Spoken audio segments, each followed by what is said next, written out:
William, hopefully your favorite videographer from Two Hats Publishing. I welcome you to another Two Hats special of community events. Let's look in and see what's really happening.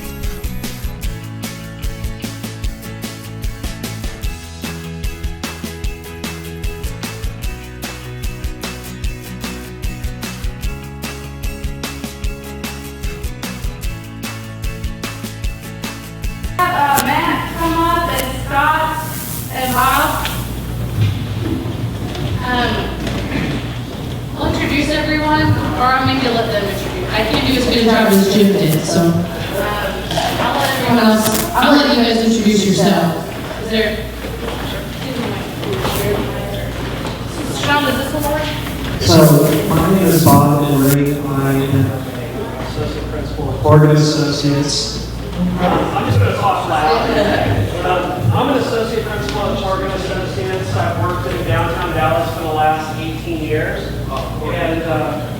And my focus is aviation facilities, so specifically transportation-oriented facilities, looking at master plans for large airports. I'm also a homeowner in Cocoa Lofts and a board member for that building as well. Hey folks, my name is Matt Tranchen. I'm the Executive Director of Coalition for New Dallas. We're an organization that advocates for new urban schools to revitalize urban form. We really got involved first to focus on I-345 and ways we could reimagine that corridor and re-stitch the city together. We've now transitioned to focus on DART and D2 for emergency services. I'm Scott Berman, the current president of the Development Foundation. Thank goodness John Dennis has taken over. So I said real quick about John. He's been the vice president for the last 2.5 years while I'm president. He has worked tirelessly.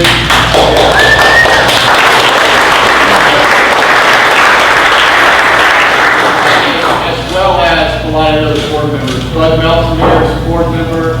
Arvel Jernigan is there. We've got Joel Trisco. Joel, where are you? Here. Sean Fitzgerald is there. And Chuck Dixon. Yeah. So a lot of board members here tonight. A lot of people really interested in what we're doing from the board standpoint. Can I just tell my paragraph? Yeah. So just kind of we'll let Scott kind of set this page of get everyone on the same page of what we're dealing with DART, and then we're going to open it up to really field questions and kind of and Bob has some. So I had heard about D2 for a long time. I've been working pretty actively in development for 4.5 years, and I heard about D2 for a long time. I really didn't care, right? It's downtown. What do I care? I'm in development. And we ended up buying some property in development just on the other side of 345. So I started hearing, and then when I started looking at the maps, I realized that they were taking the D2 line, and they don't show it on most of the maps.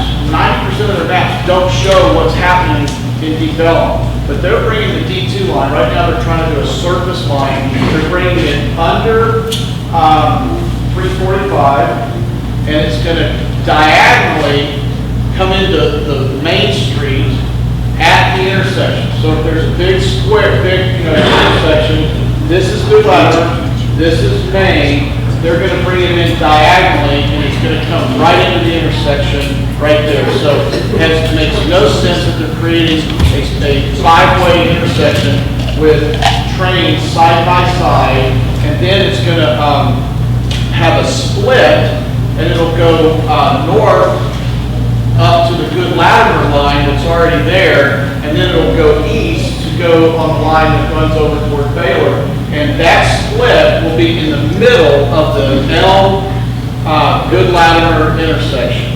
So right now, think about Elm Street and Good Latimer intersection, and now add 4 trains going through that deal right in the middle of that intersection. So all of a sudden I said, this doesn't seem like a really good idea. And at the time I didn't know Bob, and Bob lives in SoCo. SoCo is a historic building. It has the old windows, that's why it's a historic building. And the train, they're going to have a tunnel to take care of the rich folk, and the tunnel's going to come out of the ground right at SoCo Lofts, and it's required by federal law to blow its horn, which is 125 decibels, and they have thin windows that they're all living in. And And they can't change them because it's historic. Why would they want to change them anyway? So the whole thing is, in my opinion, not super thought out. We went and started kind of raising some questions, and Dart started getting kind of cute, and so it's been this is all my words, all right? But, so Jessica went to one of the meetings and said, could you walk Deep Ellum with me? So some Dart employees went and walked Deep Ellum. Now this is gonna go right in front of Chuck's Union Bankers building, Knights of Pythias, that they're trying to redo, the whole thing. And so she went and walked the route with the Dart people, and they said, wow, we didn't know this was like this. And she said, you've been planning this for over 10 years. You've never walked the street? They said, no, we just drew a line on paper.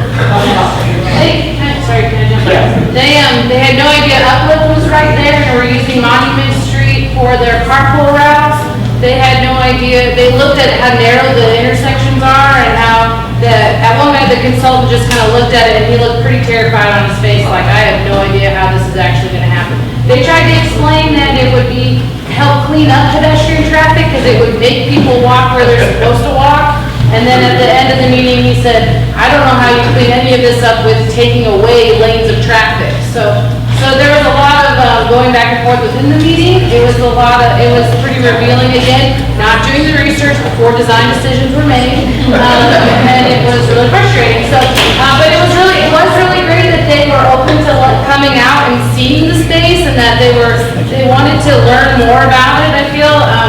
So it was an interesting experience. I actually disagree with her on that one.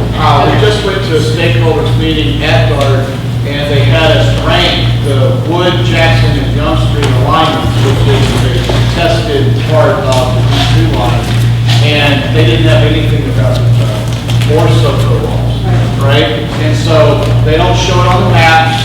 They don't. I think that their thought process, is my opinion, I think their thought process is, we'll just kind of sit, listen, and be quiet, and we're just going to go on and do what we want to do. And I think that's really, they came out and so now they're going to tell the federal government, well, we met with Jessica on site, right? But they're not doing anything with the information that they're doing.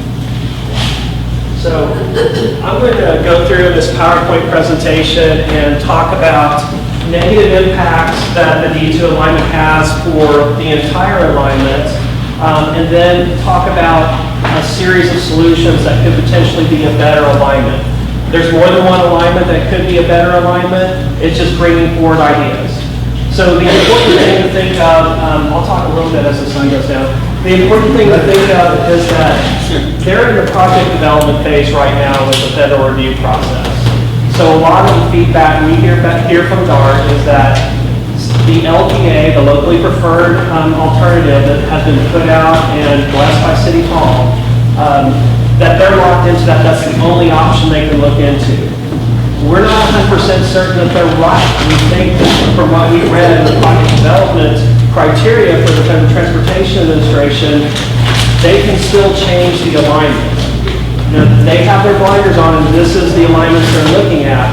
So I'm going to go through those. I'll talk a little bit longer while they get to that. You guys will have to tell me when to stop talking. I'll be right now. So lofts, when we noticed what the alignment was doing to our property, we got very involved last year trying to get DART to act to the negative impacts. lofts is part of the Santa Fe Rail Terminal Complex. And any of you who are familiar with the history of Dallas planning, in 1911, Dallas put forward what was called the Kessler Plan. And that plan, one of the key elements of it, besides introducing the levees along the Trinity River to prevent flooding in downtown, was the idea that rail alignments needed to not be at street grade, they needed to be below grade, so that there was more free flow of pedestrians and traffic to avoid a lot of the congestion issues they were having. So SoCo alignments was one of the projects that put rail alignment below grade in downtown in the 20s. So this right here, as you look at this, think surface alignment, we are going back a century, reintroducing congestion back into our streets and stepping away from those planning principles. City Hall, you know, the building that looks kind of inverted. City Hall has a subway station underneath it already planned. When the building was built, they designed it to have a subway station underneath it, and DART's just ignoring it. And that subway station is designed for modern train length. So it would work. So the locally preferred alternate. I'll make this PowerPoint available to everybody. So I'll send it to Jessica and you can share, just in case you have a hard time reading it. So what we have is you have that locally preferred alignment, which is this alignment, and the Wood, Jackson, and Young alignments, options as they come through here, connecting back into what is called the development station. Every dot that you see on this map is a representation that in that area there is an impact to a historic resource, that's red. There's a city park that's impacted, or there's a commercial property that's impacted in that it will lose revenue because of loss of space, loss of business on the site. Impacted residential properties, so SoCo Block would be an example of that, having our buildings are all interconnected below grade, there's 4 of them. The Earl Cable Courthouse, which is Santa Fe #1, which is where all of our World War II veterans left out from World War II. Santa Fe #2, which was a fabric warehouse and is now SoCo Lofts. Santa Fe #3, which isn't there, but its tunnels are there. And Santa Fe #4, which is the Aloft Hotel. They're cutting diagonally through our site. They're all interconnected structurally. And when their train comes out of their exit tunnel, which is diagonally through our site right here, they have to sound their train whistle. And it's about 15 feet away from the Aloft Hotel. So imagine a 120 decibel train whistle going off when you're trying to sleep at night. And Bob, the locally preferred alternative is the alignment that was voted on by the city council last September. That is correct. And so as we get out of the SoCo portion of it, we get into the eastern segment. So they call it the western segment, the central segment, and the eastern segment is generally how we look at it. They haven't named the deep Ellum segment at all. It's just kind of lumped into the eastern segment. So there is a Jackson Street alignment, there's a Wood Street alignment, and then there's a Young Street alignment. Initially, there was only the Young Street alignment. So the neighbors in this area, specifically the farmers market, realized what this alignment was going to do to the investment and the development they've done in that area, so they started asking for options. So DART came up with these other 2 alignments, Jackson and Wood. And those alignments really aren't viable either. They're going down streets that are too narrow to actually introduce a train system. So those alignments will eventually get eliminated. The negative impacts to deep Ellum are huge. So just within 300 feet of the alignment, there are approximately 45 historic structures within 300 feet. The alignment also cuts through your largest parking lot serving the west side, potentially damages the historic Deep Ellum sign that's right at the entry of the district. This is also all your major connectivity into the downtown back and forth. Your street blocks, your average block is about 200 feet in length. The average DART train is 281 feet in length. So any of you who have ever been at Houston and Pacific during rush hour and have seen what happens, that train stops and it blocks an intersection completely. So the congestion there is unreal. You have more traffic here than they have down at that end, and which is where I work, so I see this every day. You have more traffic here than they do at that end. So you're talking about significant traffic jams in this area. So imagine a train coming through every 4 to 8 minutes when Uplift Academy the parents are coming to pick up their children, or when there's a night venue. On top of that, you have a lot of buildings here that have single glazed windows that are historic structures, so you have very little sound insulation. Your buildings will also be subject to vibration, because trains will introduce a lot of vibration into the area that the buildings weren't necessarily designed to handle. So there's a lot of concerns in regards to that. So what I'm going to go through next is I'm going to talk about some different options and solutions that we put out just as thoughts to DART, and some that have been developed over the weekend. So if I ramble, I've been up since 3 trying to prepare all this. Over here at the SoCo Loss piece, which is the first one that we looked at, and I won't focus on it too much, we found an alignment that basically continues down Lamar and loops around and comes onto Young Street, and that's this purple color here. Bob, Yes. before you go on, can you describe where the surface goes, where it's surface, where it's tunnel, and where it comes Yes. back? So, when you get this presentation, anywhere you see that it's dashed, that's tunnel. And then when it goes solid, it becomes a surface alignment.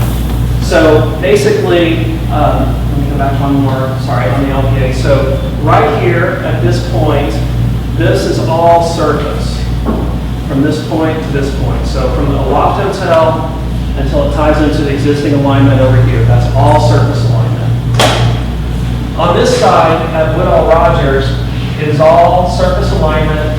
It goes past the Perot Museum, under the highway, and then these properties right here, which the developers just purchased with the plans to build a building on, asked DART if there was going to be any issues. DART said no. This is their portal that they're going to take their train below grade. So there's a huge construction issue, and now it's drastically increased the cost of their foundations and limited the flexibility of their site by doing it this way. But it goes to tunnel. The reason they go to tunnel is they want to go underneath their current alignment so that we don't have the Looney Tunes thing where we have two trains crossing. So they go below their alignment, and then they start, as soon as they're clear, they start to exit out. And they're 70 feet below grade here, and this is about the point at which they can exit. So what we proposed was, okay, you're going to build this tunnel, why not straighten it out and around the corner and then exit? You're going to do, their plan is to build a spur here that goes to the convention center with a high-speed rail. So what this alignment does is it straightens it out, it removes about 480 linear feet of tunnel, huge cost savings, and it eliminates all the negative impacts that occur in the central segment here, except for one parking garage, which they may be able to bridge over, because the parking garage is all below grade, or they may be able to tunnel under. So we've left it as an impact because we haven't seen any engineering on it. So next we started talking about how do we solve this mess. So this is about the time that Scott and Matt and the rest of us started all talking to each other about how do we solve this issue over here. So one of the easiest solution for this is to send it below grade. The easiest solution for deep Ellen is to send it below grade. So if you take Young Street and you put the alignment below grade, you end up with impacts to future development on properties over here, but you don't end up with actually losing any buildings. This alignment cuts very close to Farmers Market, but it goes through their existing parking lots. It's Austin chalk as far as the subgrade. So our understanding is that is the perfect material to tunnel through. So it may be little or no impact for construction here. That's for the engineers to come back and tell us. But we're still showing it as impact because we just don't know the answer. So worst case scenario is there's some impact during construction. Is it below grade where those 6 dots are? Yes, it is. And why is there impact there and not over there if it's below grade? Well, over here, we're underneath the street. Except for this Okay, so corner. there you're going to be underneath private property. Under private property, there is no building under the alignment, but you're cutting through parking lot that's somebody else. Okay. Yeah, that's the There's another difference. question right here. Yes, Well, where ma'am. does it come above grade, and then how is it connecting back to the Well, that's a good question, because this alignment right here does not solve the deep elm issue. I apologize, I said it did. That's the next slide. 3 in the morning. So the intention is it gets to Commerce on this solution, and it comes up. And We then were it's all up crossed. until 3. You were working, we were partying. I think I got the wrong end of this deal. But, so this doesn't solve the deep elm issue, so I need to update this piece right here. So I'll update that before I send it out to you guys. So then we started looking at the issues associated with all the impacts in deep elm. So for deep elm, for any comments, negative comments, impact comments to DART, you have to send them in writing if you really want them to be considered in the federal review process. And that's d2@dart.org, and I'll have that on a slide And it's later. on the sheet. So Emily handed out a sheet flyer, and that's the first thing that you guys can do is to email it. And I know the last time Scott and I talked, we did the comment cards too, so but we needed more. We need more and more and more, so. So this is right here, how do we solve that? So imagine all the dots are back here, that issue is still there. So I had started on my own writing comments for Deep Ellum. So I've written 228, 230 negative impact comments to to D2 regarding just Deep Ellum alone right here. Thanks, Bob. So all those comments are available. I've sent them to Jessica, and she'll make them available to you. You can take those comments and you can submit them on your own. My recommendation is to submit them individually, one at a time. Otherwise, Dart will count them as one comment, even though you might put 228 comments in your email. So, and there will also be some templates in that package that Jessica has as well, so you can write your own comments regarding your impacts to your specific properties. But the other thing this does as well is, if there is any desire in the future, we want to leave any opportunity for that desire to take down 345, to reconfigure 345. If you put a rail alignment at the surface, you are reintroducing the segregation that used to exist between these neighborhoods prior to the removal of the central rail alignment, which Central Expressway is named for. So this segregation no longer is on a racial boundary, but it's on an economic boundary. You're cutting off economic opportunity from one neighborhood to the other by a surface alignment that does nothing but introduce congestion into your neighborhood. So how do you solve that? There are other alignments you can look at. So this is a further alignment. This is outside of what DART's considered, but it's something that they could look at.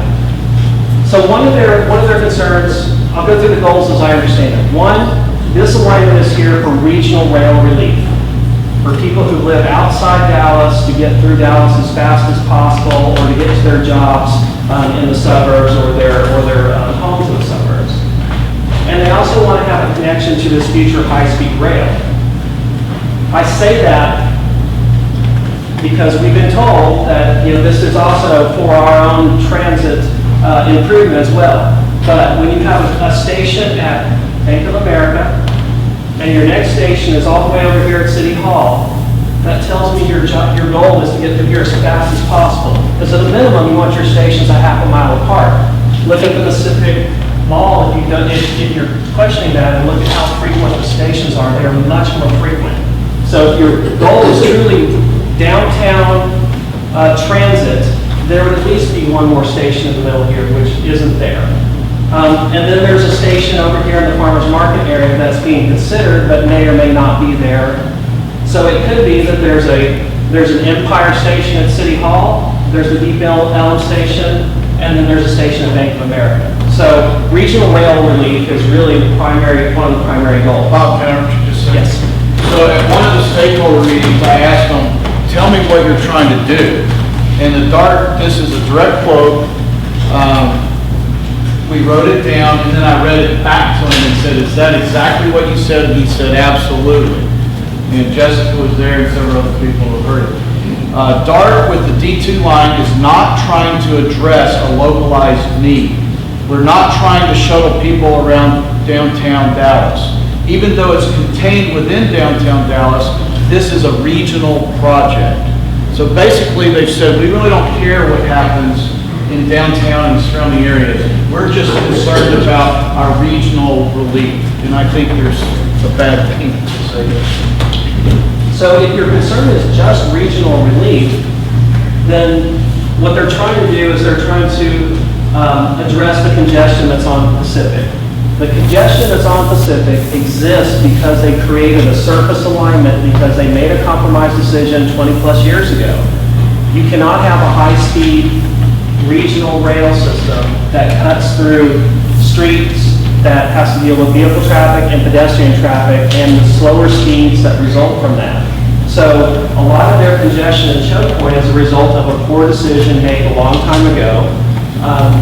And this alignment is their attempt to try to address that, but they're doing it as a surface alignment. If you were to take, as one example, and expand their alignment so that, let's throw the LPA completely out, have a spur that comes off right beside identified the existing alignment. Maybe it's the same tracks, maybe it's adjacent, that goes below grade behind the convention center. We already have a station at the convention center. This is also where they're bringing in the high-speed rail to the convention center, so now you're co-locating stations and modes of transportation in a logical manner.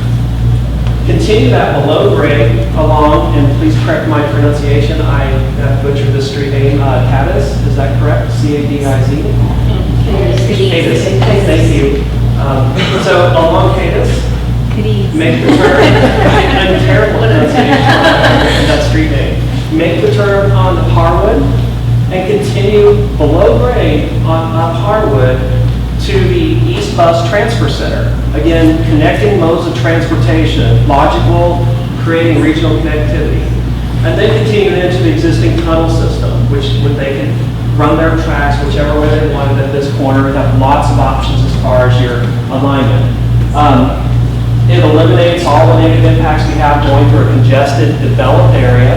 This is an area downtown that has a lot of potential for development. And if you're going to do a regional rail, it's the perfect alignment to have the least amount of impact to the area. If you're going to do a prospective project where I want to put stations in the future as development occurs, that's something that you can invest in stations at a later point if that becomes necessary. The other advantage is this is shorter. This is 3/4 of a mile shorter as well. So again, cost savings. And you never have to do this spur here because the high-speed rail is directly in the same location. Is that underground or above ground? At this point, when you cross the freeway, it's assuming over by the old Dallas High School that it's going above ground. But the rest of it's underground? The rest of it's underground. So from this point to this point, it's underground. And, you know, this may move as they study it, but it's underground for the entire alignment.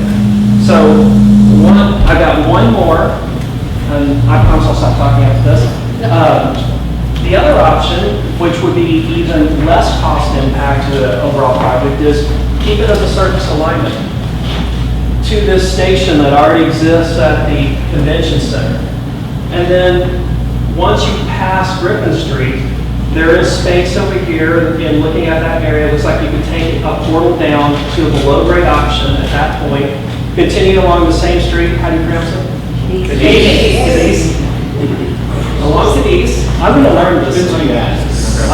Turn up Harwood, continue to the bus transfer center, and then go back to grade, so that you now have a complete loop. They can choose any point at this location, and since this is surface, they can also make the turns here and here with the same trains. So if a blockage here, they run it around this way. So- There's a blockage here, they run it around the So, other way. tell everyone again real quick, what is your day job? I'm an architect. I work primarily primarily, for the last 18 years, I've done nothing but aviation facilities. So my job is to master plan airports, which have rail and car and pedestrian movement as well, design airport terminals, design facilities for airlines. So I deal in transit for the last 18 years of my career. You've got a question over here. Well, sorry, I just bring that up because it shows, one, you're obviously very smart and qualified to do this, but there's lots of other options that could be considered, and that's why we're looking at them. So, and that there's all the other options that could be brought up to council again. So let's take questions and then yeah, Mark. Yeah, I was gonna say, instead of the east transfer station, would it be simpler to just connect over the Pearl Arts stations already existing? Yeah, this is Right, you're talking about less than a quarter mile between the two. Yeah, this bus station exists. But Well, no, when I was at the bus station, there's also a train station like a quarter mile from that. That the current rail system runs through. And it goes directly from that into the tunnel. Yeah. So you could just shut it over to that one, and you don't have to load more traffic. Yeah, and this keeps all your options as well for 345 open. Whatever we as a community decide to do with this, we can still decide to do with this. I was thinking from a financial standpoint, if you already have an existing station, they can connect to as opposed to building another set of trains. I think that does alleviate the traffic jam. I think, Yeah. I think that's why it doesn't alleviate the jam that might happen along that line. yeah. I think that's a good point. I think you have a good point.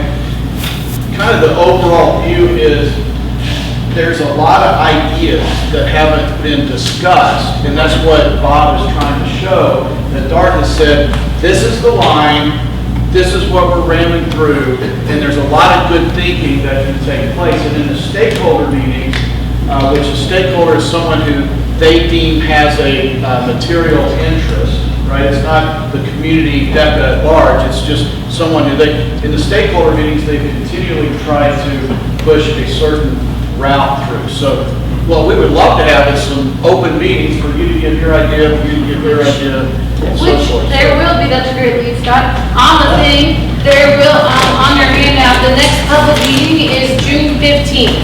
There are 2 that day, one at 12 and one at 6.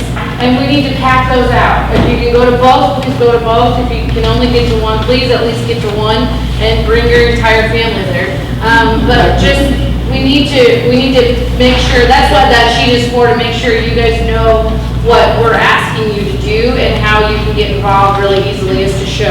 The other big thing that I want Matt to talk about more specifically is that the way that, so we have this D2 alignment, there's obviously other options, but there's lots of issues with how DART has gone about their work financially and how they've gone for applications and all this stuff. Because it's not just that they've missed opportunities on the right alignment, they've missed opportunities on getting the right amount of money.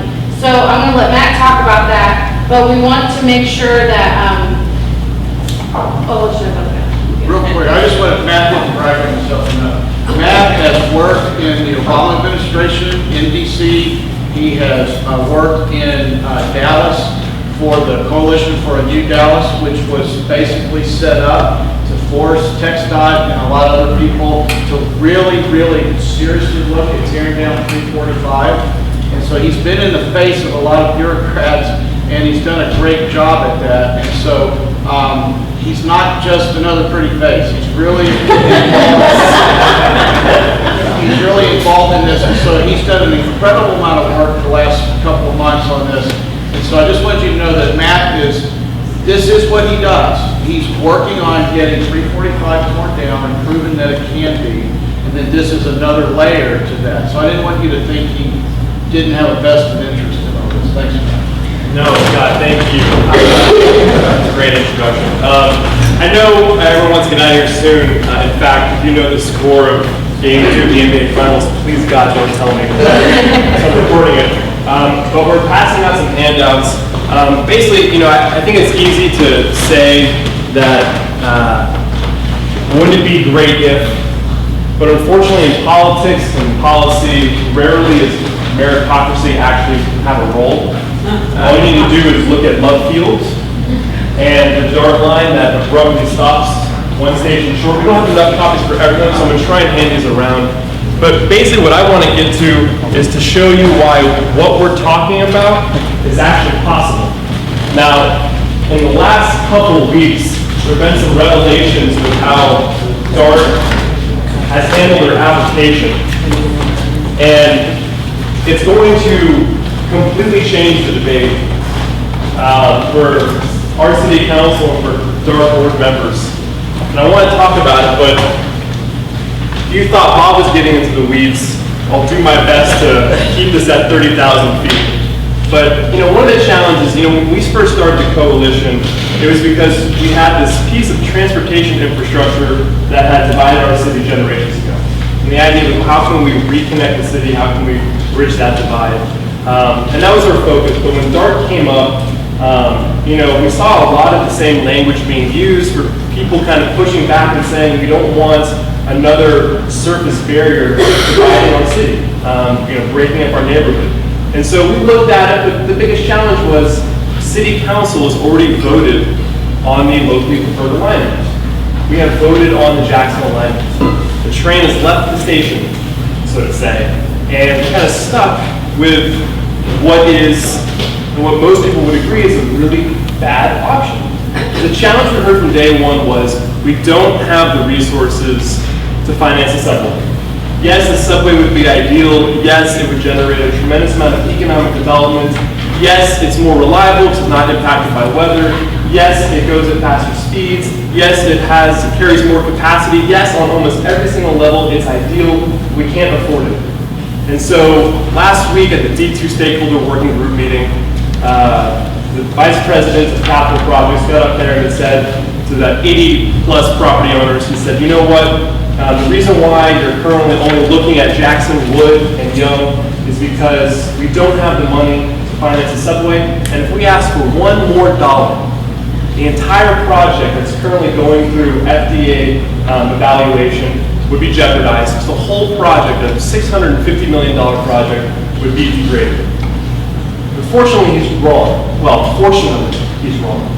And so that's what we handed out here. Now, this is going to become a headline in the Dallas Morning News and in D Magazine and Dallas Observer in the next couple weeks. But before they hit print, I wanted you guys to have a sneak peek in exactly what is a game changer for this debate. Now, in a former life, I was the National Service Liaison for the White House Office of Public Engagement. My job was doing outreach to nonprofits and foundations and connecting them with government grants and programs. So I spent way too much of my time navigating federal bureaucracy. What DART has done is they've applied for the Section 5309 FTA grant. Now that is a core capacity grant. It started about a year ago. And what it does is it's specifically designed to add capacity for transit systems around the country. There's $2.3 billion within this project, 5309. And it's been fully funded through the year 2020. Now, for those of you who have a spreadsheet, and again, apologies that I don't have a great PowerPoint to accompany this. But what you need to know is that right now, we are competing with 5 other cities for the core capacity grant. We've got Chicago, New York, San Francisco, San Carlos, you got Charlotte, North Carolina, and all of us have requested money, all of us have put our projects together, and then of those projects, there's an overall rating that they give. It's from low to high, and all the projects got a medium to high rating, and that's great, you know, we're competitive. Now to put the importance of D2's application in perspective, in order to qualify for a core capacity grant, you have to prove that your project increases the core capacity within the corridor by at least 10%. New York's application, their overall transit system increases by 10%. Chicago's, 15%. San Carlos, which has the second biggest increase, is at 20%. Dallas's D2 would increase our core capacity in the corridor by 100%. This truly was designed for us. It will be a game changer for our transit system. And you know, great for Dallas, but truly great for the region. DART does these. The reason why they emphasize the regional importance is because this truly is a critical project for the DART system. Now, when you look at that, you would think, okay, we've got a really compelling application, but we're all rated medium high. You know, how do they analyze within that? Well, this is actually what the game changer is. So when the DART VP of Capital Projects said, if we ask for $1 more, our entire project would be downgraded. He missed the mark by a little bit. Because the truth is, we've asked for exactly a 50% match in this core capacity grant. Unfortunately, the way this capacity program is written is you get a rating up with your rating if you ask for less than 50%. So again, we asked for $325 million. We got a medium to high rating. If you look on the actual application, this is on page 3 of what you have, you'll see something highlighted.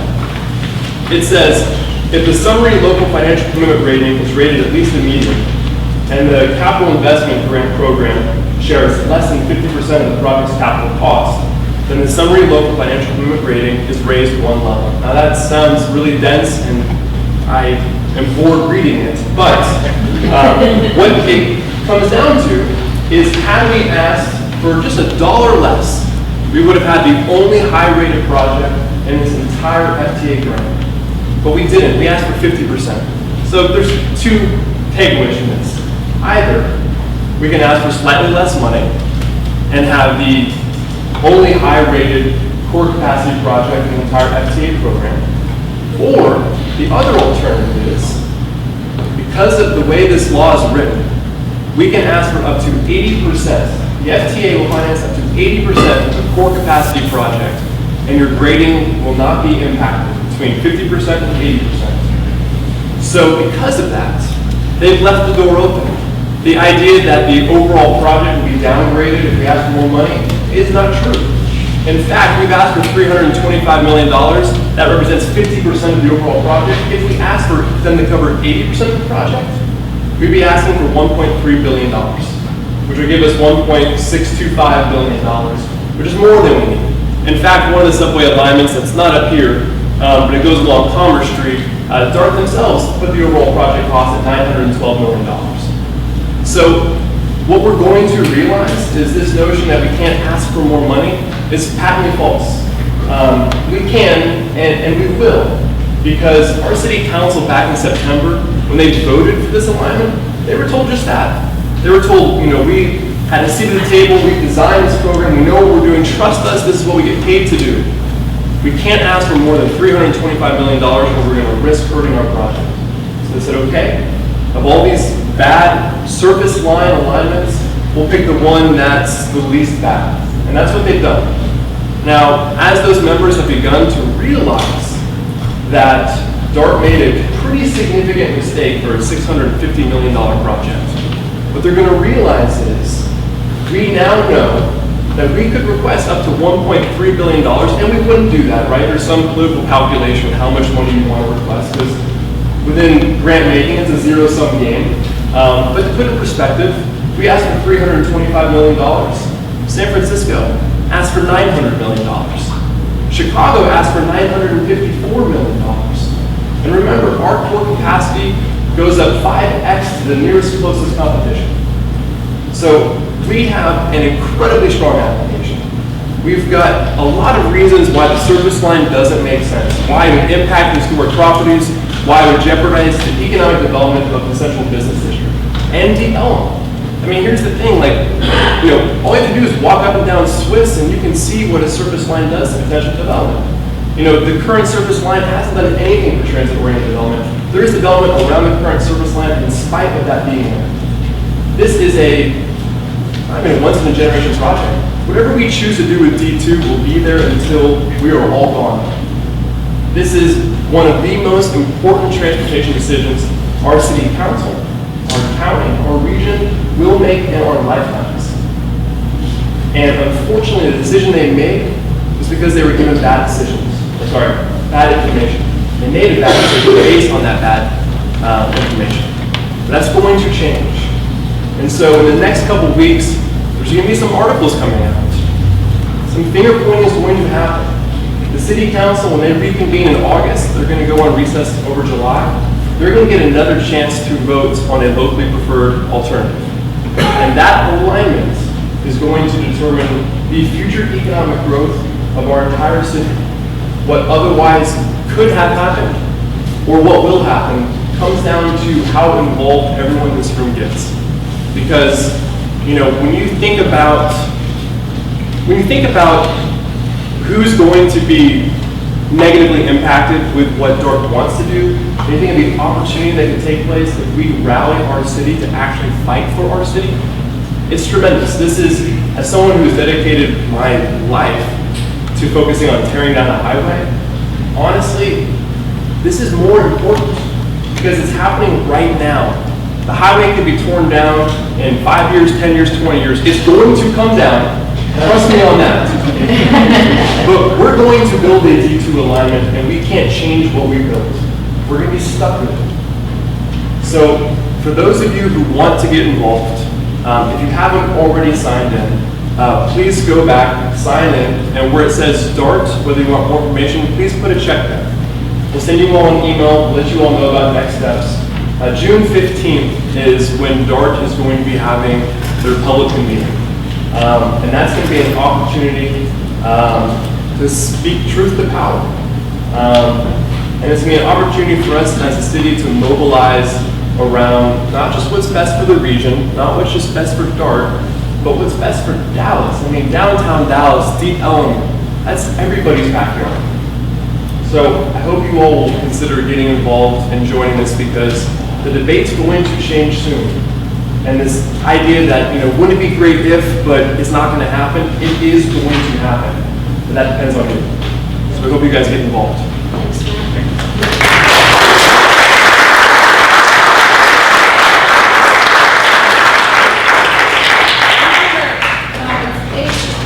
Does anyone have any, so before we go into questions, let's make it really clear.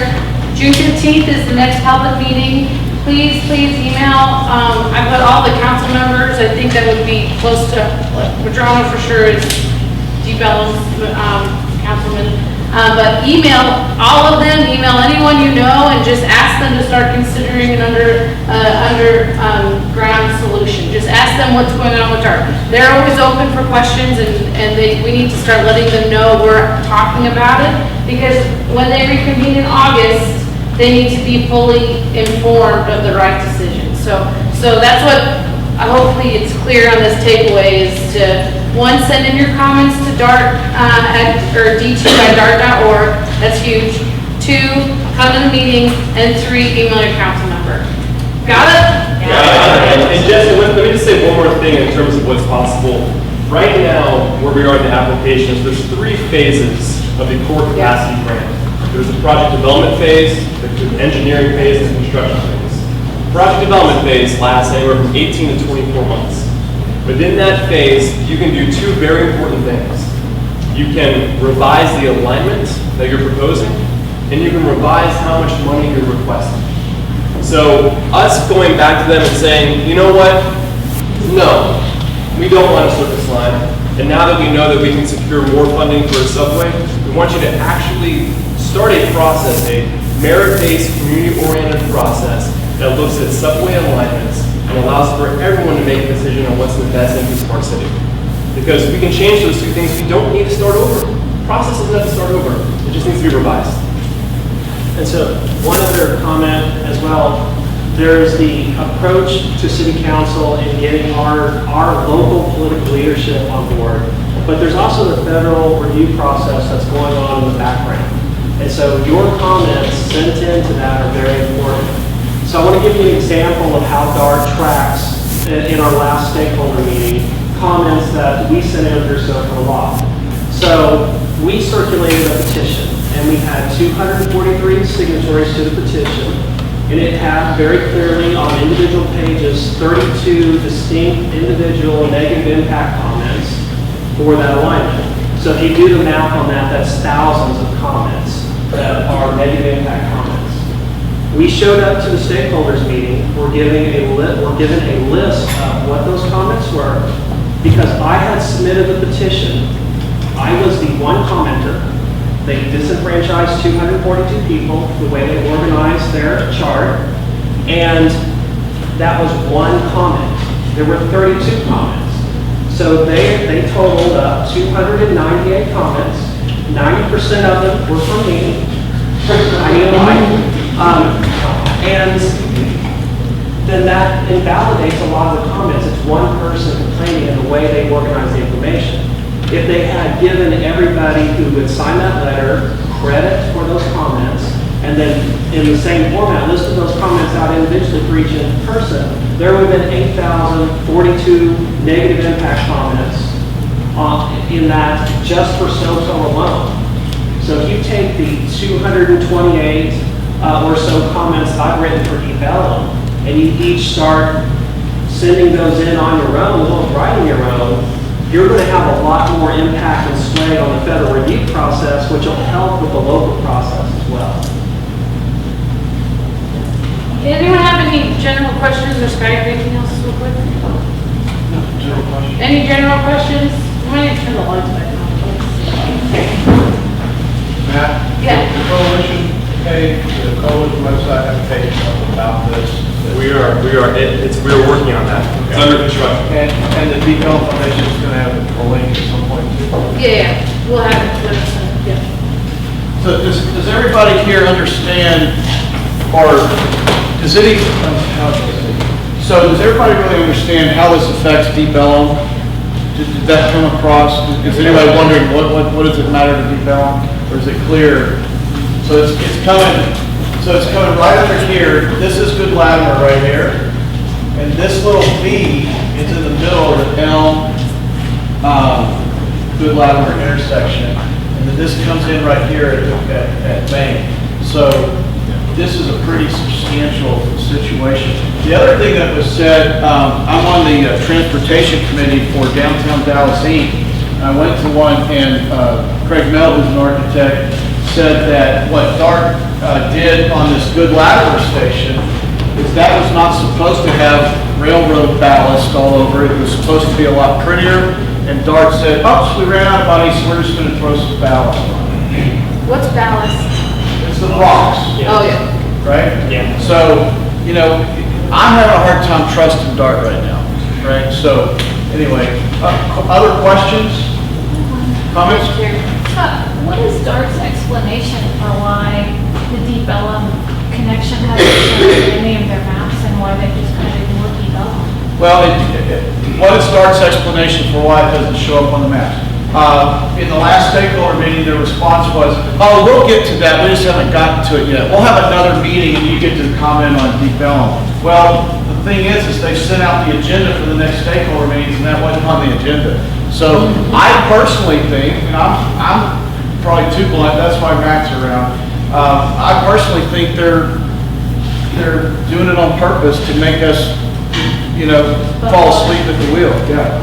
At SoCo, we have been told repeatedly that this alignment is the alignment that's been approved, and that they have to give a direction by their board and city council to go through this alignment, and they will not consider another alignment, period, unless you prove that their alignment doesn't work.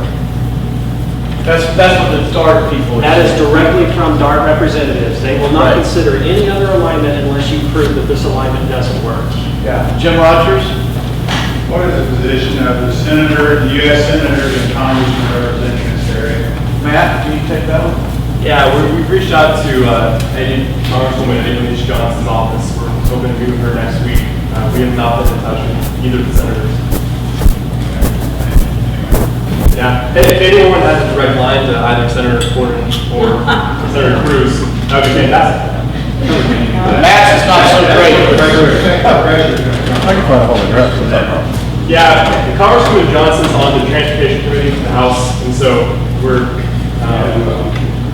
but yeah, absolutely, if you could get us in touch with them, it'd be fantastic. When you say the DART won't reconsider this until it's shown that it doesn't work, is that judging what works by their criteria, which is criteria that explicitly doesn't account for the impact on a small community like Deep Ellum? So, I mean, they've already agreed the game if that's the test that they're There is, and part of the federal review process requires them to look at environmental impacts. And that's where a lot of these dots are coming from.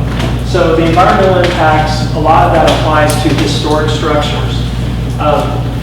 And some of the impacts you can have on a historic structure is, well, demolition of the structure, noise, vibration, access, loss of revenue, loss of property, and then all those together as cumulative impacts. So since they're going for federal money and they're going through the federal review process, if you have a historic property, which in this case is anything, I believe it's 1976, 78, as 76 as far as your building was built 76 or before, the federal review process considers it a historic property, whether you have National Register protection on it, whether you're a City of Dallas landmark or not, it doesn't matter, it's considered a historic property. Yeah, actually, the future president of Preservation Dallas could probably give you more information than I. I just wanted to add to that. We were briefed by DART and their consultant, their historic resources consultant last week. Sorry, I'm Nikki. And I just want to caution everybody, that is true. That is 100% true that the federal review process requires them to address historic resources. But the consultant did not account for the fact that Deep Ellum, although it's not listed in the National Register, it is not a local landmark. It has been determined eligible for National Register listing in previous studies conducted by TxDOT when the highway was proposed to be expanded. That means they are supposed to, by law, treat Deep Ellum as though it's a National Register Historic District. They are not doing that. Their consultant said, we aren't treating it because it's not listed. So if you have a historic building that's, if it's older than 1976, please write a comment and say this was determined eligible for the National Register as part of the Deep Ellum Historic District. It was, I believe it, I'll get the information, I'll send it so we can get it so Jessica can get it out.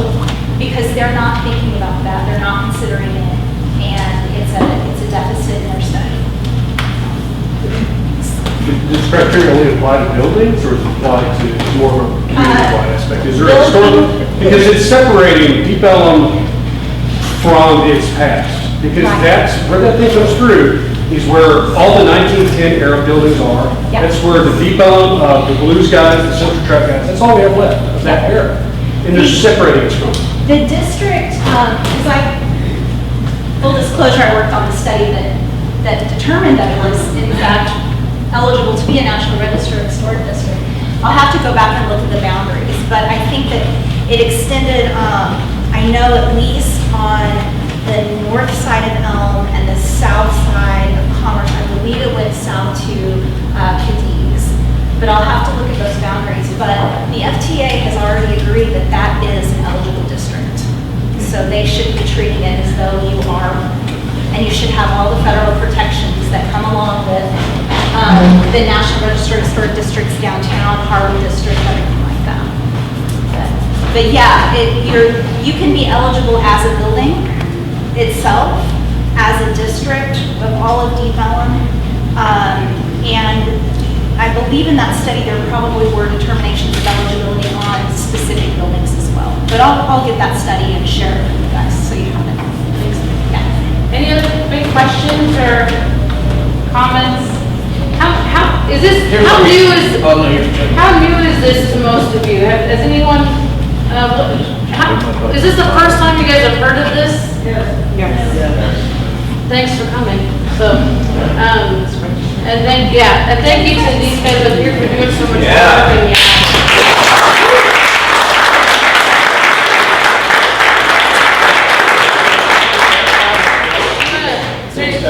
Yeah, is there anything? I think we'll wrap it up unless we have anything else. So we'll be sending out emails to everyone that signed up. So please give us your email. We'll only be emailing you about important stuff like this. If you can, get your friends, please come June 15th, noon and 6. And if you can come to 6:30. It's at the Dallas Scottish Rite Temple. At 500 South Harwood. It's on this flyer, and we have more flyers. That's and right. I can email the flyer. That's right, that's the farmer's market. And then please send in emails or make comments on this. The thing is if you write a comment and you say, I'm against this because I don't think it's safe and because it's historical, and you hit send, that's one comment. And they pick which one it goes under. So they'll put it under safety and they won't put it under historical. So you have to send 2 comments. Yeah. Absolutely. And it's a lot of work, but. Wait. So you should send one that's focused just on history? You should send one on, so you can have one on noise. 1 point, I think, yeah. So 1 point per email. Yeah. You can send as many emails as you want. Yes. And then when you're done, let's say you sent 10 emails about your building, you hit noise, you hit access, you hit history. When you're done, send one more that says cumulative impacts of noise, history, impact. I'm serious, they don't count it. We sent in SoCo with multiples like that, and I asked them about the cumulative impact. They weren't even tracking it because they put it in a category in an Excel file that exists in one spot. So you have to submit cumulative after you do everything. So access, noise, safety, historical, cumulative, we should put on our Quality of website life. a list of all the items. Yeah. So thank you guys so much. Thanks again to Amsterdam Falafel for food, to Sun's Determined.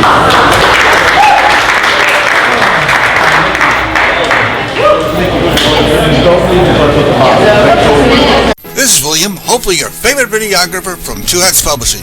I hope you enjoyed this video. If you like it, please leave comments below or like, follow, or subscribe to us and get notices of all our videos. We love it, even when you call.